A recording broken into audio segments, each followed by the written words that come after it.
पता होगी, जरा सुनो। जब राम सेतु बना, क्षमा कीजिए, जब राम सेतु बना तब एक घटना घटी। राम सेतु के समय पुल बन रहा था, जब लंका जाने के लिए राम जी बनवा रहे थे, तब एक घटना घटी। बोले क्या?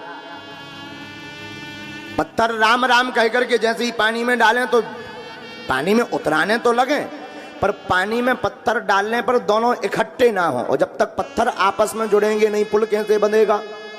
पुल तो तभी बंधेगा जब आपस में जुड़े। जैसे ही राम लिखें और पत्थर डालें तो पानी में ऊपर तो आ जाए, पर वो सभी पत्थर आपस में दूर दूर हो जावे। तब क्या किया जाए? उसी बीच में श्री अनंत बलवंत हनुमंत लाल जी ज्ञानी नामाग्रगण्यम सकल गुण निधानम, हनुमान जी महाराज विराजमान थे। तो हनुमान जी महाराज ने एक बुद्धि लगाई। बोले क्या? बोले पत्थर ले आओ।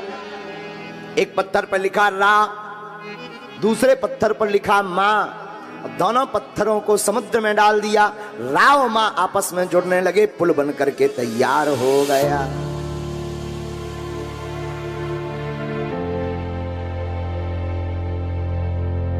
अच्छा लगने लगा। अब नल नील जो पत्थर पानी में डालते थे वो डूबता नहीं था, तो फिर पत्थर पर राम नाम क्यों लिखा? देखिए, नल नील जो पत्थर डालते थे ना पानी पर, एक पत्थर उन्होंने यहां डाला तो वो यहीं रहेगा, डूबेगा तो नहीं, यहीं रहेगा। एक पत्थर बाजू में डाला यहां, तो देखो इस पत्थर और इस पत्थर के बीच में दूरी है। अब दूरी खत्म कैसे हो? तो नल नील पत्थर पर क्या लिखते थे? एक पत्थर पर लिखते थे रा और दूसरे पत्थर पर लिखते थे माँ, और दोनों को जब डालते थे तो वो साथ में जाकर चिपक जाते थे। तो एक दूसरे से सारे पत्थर चिपकते गए तो बढ़िया सेतु बन गया। क्योंकि यदि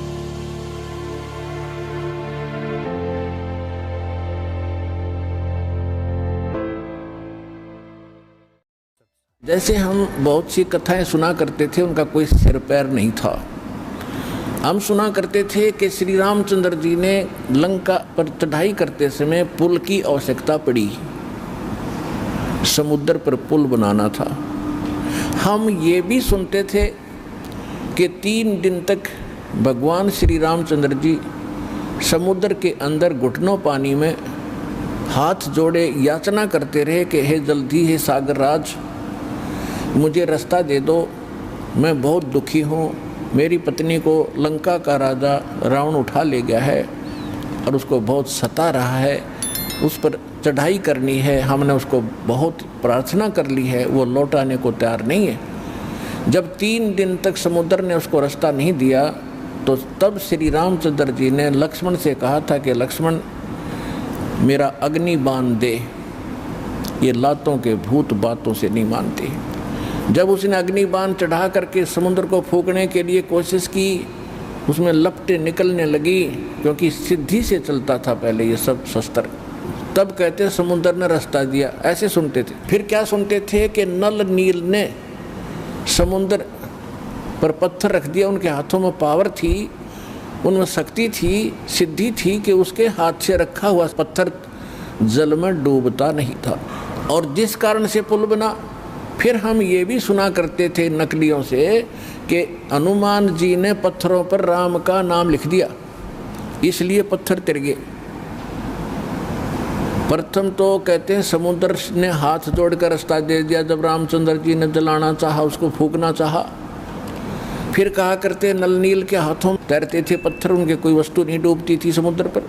फिर कहते थे हनुमान जी ने राम का नाम लिख दिया, इसलिए तर गए, पत्थर पुल बन गया। अरे कोई एक तो बताओ, एक पर सेट हो जाओ, किसने एक रहा को किससे हो जाओ। फिर रामचंद्र की तरह गया, नल नील से ही पुल बन गया, फिर राम ने कित बनाया वो। अब इसका निष्कर्ष निकलेगा, इस कथा से जो दास सुनाने जा रहा है त्रेता युग की। नल और नील नाम के 2 आपस में मौसी के बेटे थे, उनकी माताएं बहन थी।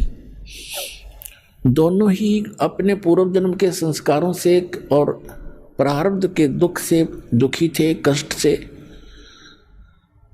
उन दोनों को बहुत मानसिक परेशानी भी थी, शारीरिक कष्ट भी थे। और परमात्मा कबीर जी के आशीर्वाद से वह स्वस्थ हो गए थे। फिर उनके शिष्य बनकर मुनिंदर ऋषि रूप में परमात्मा आए हुए थे। एक आश्रम कुटिया बना रखी थी, वहाँ वो रहा करते, सत्संग सुनने जाया करते थे, अपने घर भी आ जाते थे। जैसा कि आपको पहले भी बताया है कि उनके हाथों में समुद्र के अंदर कोई वस्तु ना डूबने का ये कैसे वो चमत्कार करामात आई थी। ये दोनों कबीर साहब के पास गए थे पहले, उससे पहले सब जगह इन्होंने अपना सारा इलाज भी करवा लिया था। और सभी ऋषि महर्षियों ने बता दिया था कि ये तुम्हारे प्रारब्ध के अंदर, तुम्हारे प्रारब्ध में लिखा है, ये दंड तुम्हें भोगना पड़ेगा, इसको कोई विश्व में काट नहीं सकता। ये तुम्हारी किस्मत में लिखा हुआ निर्धारित अंक है। लेकिन फिर भी आत्मा को मालूम है कि परमात्मा एक ऐसी शक्ति है कि वो सर्व संकट और सब पापों का नाश अवश्य कर देते हैं। इसलिए परमात्मा की खोज में संतों के पास जाते हैं और संत ही रूप में परमात्मा आते हैं। तो नल और नील परमात्मा के चरणों में पहुंचे, आशीर्वाद मात्र से वो स्वस्थ हो गए। ऐसे हो गए जैसे कभी उनका दुख था ही नहीं, किसी प्रकार का कोई कष्ट इनको नहीं हुआ। फिर उनकी आस्था दृढ़ होगी, सब जगह खड़ा होकर कहा कि हम बड़े दुखी थे, गुरुदेव की कृपा से हम सुखी हो गए। हमने तो मान लिया था कि आजीवन कष्ट उठाना पड़ेगा, लेकिन हमें नहीं पता था कि पृथ्वी पर परमात्मा आए। इस तरह के वहाँ उपस्थित भक्तों को जो सत्संग सुनने के लिए गए थे सबको बताया, औरों का भी दृढ़ हुआ विश्वास। तो उन्होंने, परमात्मा ने बताया, बेटा सत्संग में सेवा जरूर करनी चाहिए, इसे बहुत पाप कटते हैं और आप तो बहुत पापों से ग्रस्त हो और आपको कुछ सेवा करनी चाहिए हाथ से। तो उन्होंने पक्का दृढ़ निश्चय कर लिया कि जितने भी यहाँ रोगी, बूढ़े, वृद्ध, बहन, भाई, माता, भाई, पिता जो बुजुर्ग आते हैं उनके बर्तन साफ करते, उनकी, क्योंकि परमात्मा के दरबार में दुखी ही ज़्यादा जाते थे। कोई रोगी था, कोई कोढ़ी था और कोई किसी बीमारी से ग्रस्त था, कोई भूतों का सताया, कोई देवताओं पितरों का सताया हुआ वहाँ जाते थे। तो वो क्या करते थे, बर्तन ले जाते थे, बेले, थाली, गिलास। उस टाइम कांसी के हार्दे कांसी धातु थी और कांसी धातु का गिलास हो चाहे बेला हो चाहे थाली, वो अवश्य डूब जाता है, पानी पर तैरता ही नहीं। तो उसमें ऐसा साधन था कि पहले बर्तनों को या कपड़े धोने होते तो पानी में भिगोया करते, घंटा 2 घंटा, उनका वो मैल गल जाता, फिर साफ कराया करते रेती कपड़ों को, ऐसे बर्तनों को रेत रात से। तो वो क्या करते थे, गंगा यानी दरिया के किनारे बैठ जाते थे, उन बर्तनों को भिगो के, कपड़े होते कपड़ों को, और 1 घंटा 1.5 घंटा एक वृक्ष के नीचे बैठ के भगवान की चर्चा करते थे। और भी बैठ जाते भक्त और सत्संग में सुने हुए वचनों पर डिस्कशन किया करते थे कि हमारे साथ ऐसा दुख था, परमात्मा ने आशीर्वाद दिया, हम स्वस्थ हो गए। और भी आपस में चर्चा करते थे, हमें भी ऐसे कष्ट था, यहाँ आते हमें ये राहत मिली, ऐसा ऐसा सुख हुआ, परमात्मा आए हुए हैं, भगवान, ये तो मुनिंदर नहीं भगवान समझो। इस तरह चर्चा करते करते वो मस्त हो जाते। उधर से कोई उनका किसी का गिलास, किसी का लोटा, किसी की थाली, किसी का बेला बह जाता, उनको ध्यान नहीं रहता, किसी के कपड़ा, किसी का तौलिया, किसी की धोती वो बह जाती। और वो बेचारे मांझ मूंझ कर जो इकट्ठे करके ले आकर रख देते, उठा लो अपने अपने। अब किसी की थाली नहीं, किसी का बेला नहीं, किसी का गिलास नहीं। तो कहते भी हमारा ये नहीं मिला, हमारा ये नहीं मिला। तो कहते जी हम तो जितने ले गए थे उतने ले आए। तो और दूसरे जो भगत जाते थे सेवादार बर्तन साफ करने के लिए, वो बताया करते थे कि ये ध्यान नहीं देते, ये बैठ के गप्पे मारने लग जाते हैं और वो बह जाते हैं, इनको ध्यान नहीं रहता। तो उन्होंने आखिर में ये शिकायत परमात्मा तक पहुंचा दी कि जी आप अपने जो 2 भक्त हैं, ये इनको हमने मना भी कर लिया कि आप सेवा रहने दो, कि सेवा ना करो। हमारे तो गिलास कहाँ से लाए, इतनी दूर जंगल से गांव में जा करके, हम तो दुखी हो जाते हैं, हमने यहाँ 2-4 दिन रुकना है, सत्संग है। और ये मानते नहीं, रोने लग जाते हैं, कहते हैं आगे ठीक रखेंगे, ध्यान रखेंगे। और परमात्मा जी फिर भी ऐसे ही करते हैं, आप इनसे कहो कि ये हमारी सेवा ना करें, कोई और कर लेगा।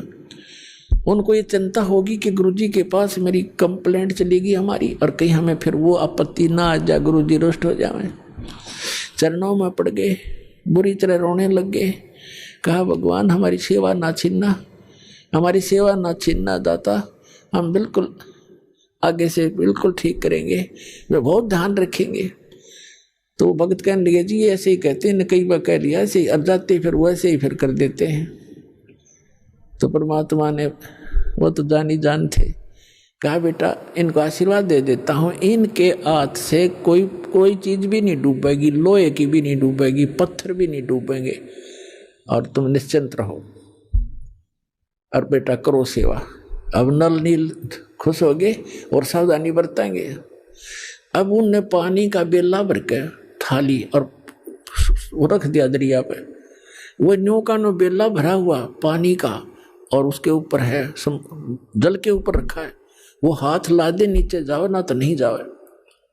और दूसरे भक्त देखने लगे, अरे सचमुच ये तो गुरु जी का आशीर्वाद से इसके ये डूबता ही नहीं। उन्होंने दूसरों ने भी कोशिश कर ली, पकड़ कर दो तीन उस बेले को बाहर खींचने की, वो थाली को पानी की भरी हुई जो तैर रही थी, उनसे हली नहीं। और वो हथलाओं जब बाहर आ जाए, रखे वही सेट हो जाए। तो इस तरह कई बार पत्थर भी उठा कर उसमें रख कर देखे, वो भी तैरने लग गए, रुक गए नो के नो वहीं पर। आधे डूब जाते थे, आधे रह जाते थे ऊपर। तो इस तरह की उनके वरदान परमात्मा ने दे दिया। वह समस्या समाधान करने के लिए कि ये सेवा भी नहीं छोड़ना चाहते, इनको सचमुच यह दिक्कत है ही, तो दोनों का बीच बिचाड़ा कर दिया। और ये फिर कहाँ जाकर बात बनी, अब उधर से समुद्र के ऊपर पुल बनाने की आवश्यकता पड़ी श्री रामचंद्र जी ने। और समुद्र पर पुल बनाना कोई बालकों का खेल है। श्री रामचंद्र जी कहते 3 दिन तक घुटनों पानी में खड़ा रहा, समुद्र से याचना करता रहा, प्रार्थना करता रहा, मुझे रास्ता दे, जल्दी मुझे रास्ता दे सागर राज, मैं बहुत दुखी हूं, और ऐसे ऐसे मैंने अपनी पत्नी को छुड़वा के लाना। तीसरे दिन जब उसने देखा कि समुद्र टस से मस नहीं हो रहा है, लक्ष्मण से कहा कि मेरा अग्नि बांध दे, इस समुद्र को फूंकता हूं। ये रावण का संग पाकर अभिमानी हो गया है। अब उसने निकाल के तीर फूकना के लिए छोड़ना चाहा अग्निबाण, तभी समुद्र विपर रूप बनाकर बाहर आ गया। और भगवान श्री राम से कहने लगा कि भगवान ऐसा अनर्थ ना करो, यदि आपने जल को फूक दिया, मुझे फूक भी दिया, तो ये गड्ढा बन जाएगा, आप फिर भी सफल नहीं हो सकोगे इसमें से जाने के लिए, और बहुत बड़ा संसार बसा हुआ जीव जंतु, आपको पाप लगेगा। ऐसा काम करो कि लाठी भी ना टूटे और सर्प भी मर जा। भगवान श्री रामचंद्र जी ने कहा कि फिर ऐसा कौन सा उपाय है बताइए। आपकी सेना में ये नल और भी पहुंच गए वहां पर, फिर तो सारे जंगल में जितने रहा करते थे कुछ सब इकट्ठे हो गए, लाठी ले गए। ये भी वहां गए हुए थे उस सेना में कि विपर रूपधारी समुद्र ने कहा कि आपकी सेना में नल और नील नाम के 2 ऐसे कारीगर भी हैं, वह शिल्पकार भी थे, जैसे मकान बनाने वाले। 2 ऐसे सैनिक हैं आपकी सेना में, उनके हाथों में उनके गुरुदेव द्वारा दी गई ऐसी शक्ति है कि पत्थर भी तैर जाएंगे, कोई वस्तु नहीं डूबती, वो पत्थर रख, कोई चीज रख दें और वो तैरती रहती है, और चाहे उसके ऊपर कितना बलशाली व्यक्ति खड़ा हो जाए वो डूबती नहीं, ताकतवर वजनदार। तो श्री राम ने कहा भी नल नील को बुलाओ, नल नील आए, उनसे कहा कि भाई एक ट्रायल दो, अपनी कोई पत्थर रखकर दिखाओ, आपके हाथों में करामात बताई है हमने, और हमें जरूरत है यहाँ पुल बनाने की। नल और नील दोनों अभिमान में आगे, ये मारा जीव ने।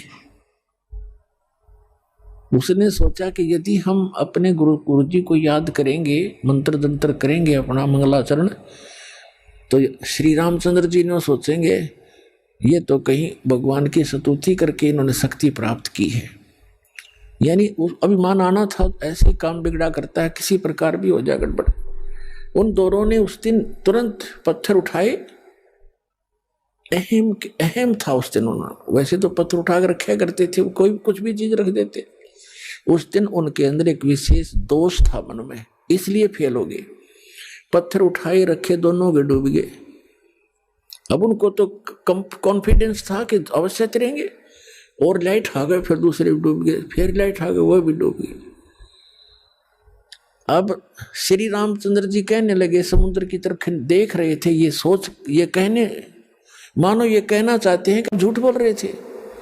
उसी से में उस विपर रूपधारी समुद्र ने कहा कि नल नील, तुमने अपना सतगुरु याद नहीं करे, उनको याद करो। तो उनका बात याद आ गई। फिर उन्होंने परमात्मा को याद किया,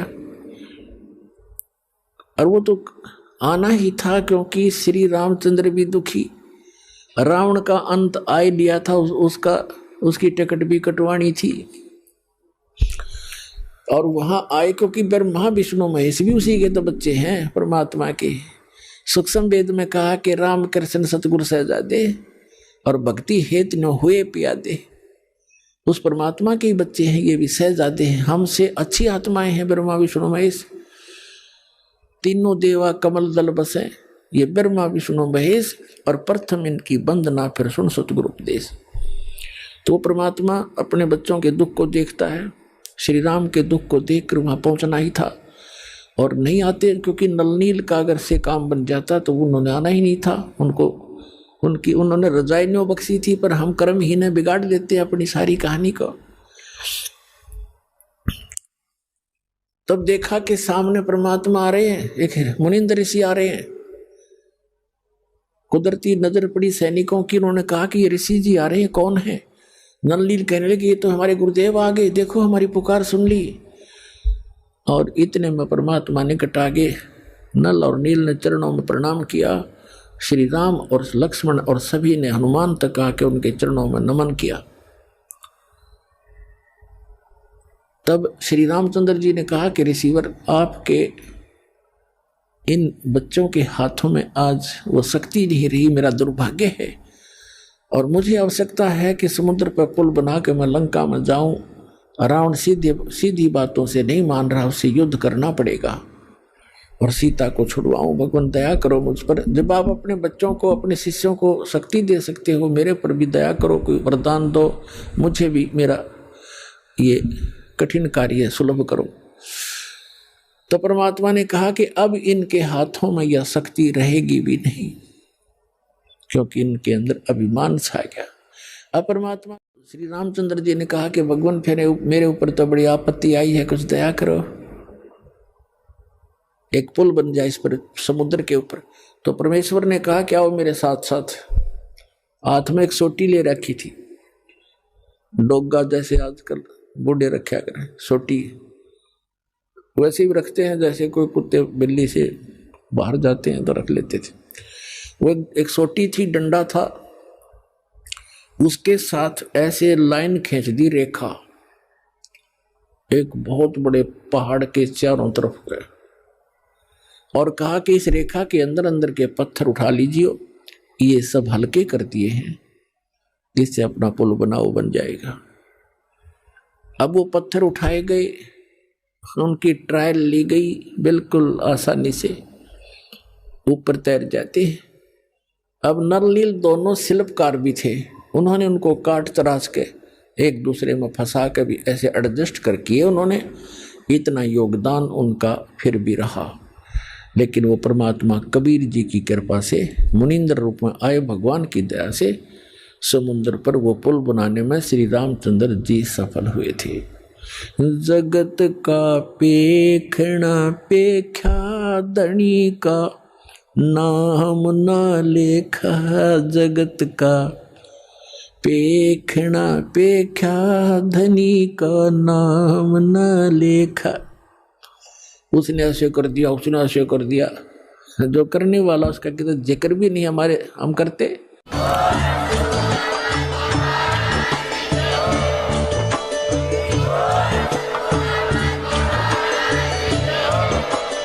आप सुन रहे थे जगत गुरु तत्वदर्शी संत रामपाल जी महाराज जी के मंगल प्रवचन। अधिक जानकारी के लिए विजिट कीजिए हमारी वेबसाइट www.jagatgururampalji.org।